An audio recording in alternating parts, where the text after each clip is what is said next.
ഈശോ മിശിഹായ്ക്ക് സ്തുതിയായിരിക്കട്ടെ.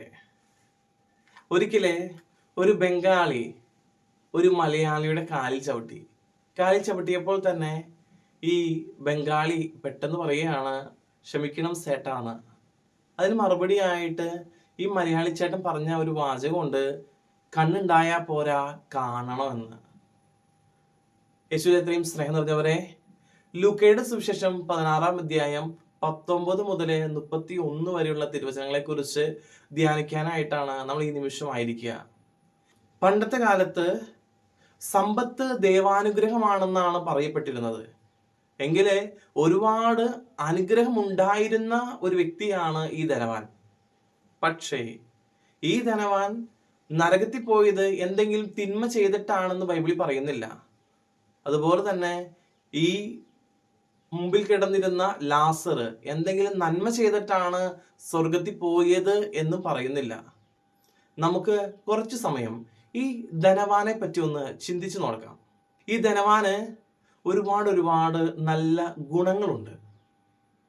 ഒന്നാമത്തെ ഗുണം, ഈ ധനവാൻ തൻ്റെ വീടിൻ്റെ പടിവാതിൽക്കല് ഈ ലാസറിനെ കിടത്തി എന്നാണ് പറയുക. അതായത് വീടിന്റെ പടിവാതിൽക്കൽ എന്ന് പറയുമ്പോൾ എപ്പോഴും ഈ ധനവാൻ പുറത്തു പോകുമ്പോഴും തിരിച്ചു വരുമ്പോഴും എപ്പോഴും കാണുന്ന ഒരു മുഖം, അത് ഈ ലാസറിന്റെ മുഖമായിരിക്കും. നമ്മുടെയൊക്കെ വീട്ടില്, നമ്മുടെ വീടിന്റെ ഫ്രണ്ടില് ഒരു ഭിക്ഷക്കാരൻ വന്ന് കിടന്നാല് തീർച്ചയായിട്ടും നമ്മൾ കിടന്ന് ഒരു അല്പനിമിഷമാവുമ്പോഴേക്കും അയാളെ അവിടെ നിന്ന് ഓടിച്ചു വിടും. നമ്മുടെ വീടിന്റെ ഫ്രണ്ടില് നമ്മൾ അയാളെ കിടത്തില്ല. പക്ഷേ ഈ ധനവാൻ ചെയ്തത് അങ്ങനെയല്ല. ആ വീടിന്റെ ഫ്രണ്ടില് അയാൾക്ക് കിടക്കുവാനായിട്ട് ഒരു സ്ഥലം ഒരുക്കി. രണ്ടാമതായിട്ട് ഈ ധനവാൻ ചെയ്ത ഒരു നല്ല കാര്യം, തന്റെ മേശയിൽ നിന്ന് വീണിരുന്നവ കൊണ്ട് ഈ ലാസർ വിശപ്പടക്കി എന്ന് പറയുക. അതായത് വിശക്കുന്നവന് ഭക്ഷണം കൊടുക്കാനായിട്ടുള്ള മനസ്ഥിതി അത് ഈ ധനവാൻ ഉണ്ടായിരുന്നു. ഈ ധനവാൻ ഒന്നും കൊടുക്കാതെ കളഞ്ഞാൽ മാത്രം മതിയായിരുന്നു. പക്ഷെ അത് കഴിക്കാനായിട്ട് അവൻ അനുവദിച്ചു. അപ്പോൾ നല്ല മനസ്സ് അവിടെയും ഈ ധനവാൻ കാണിച്ചിട്ടുണ്ട്. മൂന്നാമതായിട്ട് തൻ്റെ സഹോദരന്മാരോട് ഇഷ്ടമുള്ള ഒരു വ്യക്തിയാണ് ഈ ധനവാൻ. തൻ്റെ സഹോദരന്മാരെ അത്രമാത്രം ഇഷ്ടപ്പെട്ട വ്യക്തി. അതുകൊണ്ടാണ് ഈ ധനവാൻ പറയുക, ഈ ലാസറിനെ എൻ്റെ സഹോദരന്മാരുടെ അടുത്തേക്ക് അയക്കാനായിട്ട് പറയുകയാണ്. താൻ ഇവിടെ വന്നിട്ടും തൻ്റെ സഹോദരന്മാരെ നന്നായി ഇരിക്കണം, നന്നായി കാണണം എന്ന് മനസ്സുകൊണ്ട് ആഗ്രഹിച്ച വ്യക്തിയാണ് ധനവാൻ. നാലാമതായിട്ട് സ്വന്തം വീട്ടിലോട്ട് ഈ വ്രണങ്ങൾ കൊണ്ട് നിറഞ്ഞിരുന്ന ഈ ലാസറിനെ അയക്കണമേ എന്ന് പറയുക. അതായത് തൻ്റെ വീട്ടില് ഈ ലാസറിന് കേറണേന് ഒരു കുഴപ്പവും ഇല്ല എന്ന് ഈ ധനവാൻ പറഞ്ഞു വെക്കുകയാണ്.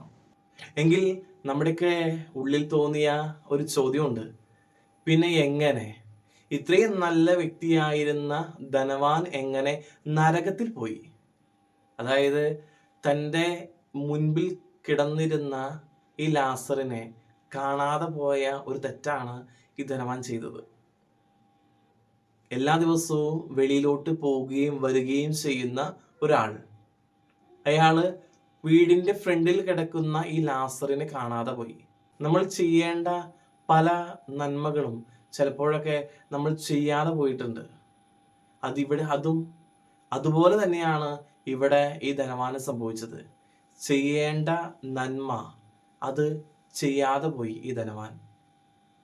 അതുകൊണ്ടാണ് അവന് വീടിന്റെ തൊട്ട് ഫ്രണ്ടിൽ കിടന്ന ആ വ്യക്തി തൻ്റെ സഹോദരനായിരുന്നു എന്ന് അവൻ മറന്നുപോയത്.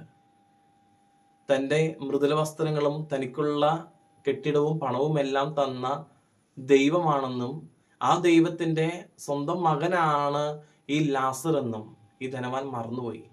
അതാണ് ഈ ധനവാന് പറ്റിയ ഒരു മിസ്റ്റേക്ക്. നമ്മുടെയൊക്കെ ജീവിതത്തിൽ നമ്മളും നന്മ ചെയ്യാനായിട്ട് പരിശ്രമിക്കുക, പാപം ചെയ്യാനല്ല, നന്മ ചെയ്യുക. ഒരുപാട് നന്മ ചെയ്യാനുള്ള അവസരങ്ങൾ ഉണ്ടാവും, പാപം ചെയ്യാതിരിക്കുക.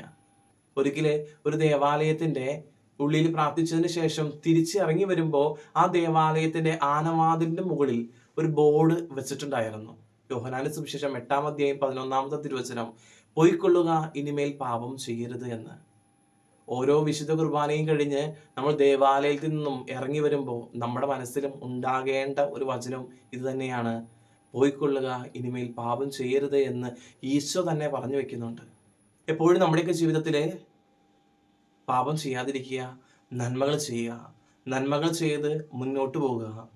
വലിയ വലിയ നന്മകൾ ചെയ്യണമെന്നല്ല, മറിച്ച് ചെറിയ ചെറിയ നന്മകളായാലും അത് സന്തോഷത്തോടെ ചെയ്യാനായിട്ട് പരിശ്രമിക്കുക. ഒരുപാട് ഒരുപാട് അനുഗ്രഹങ്ങളുണ്ടാവും. ദൈവം നിങ്ങളെല്ലാവരെയും സമൃദ്ധമായിട്ട് അനുഗ്രഹിക്കട്ടെ.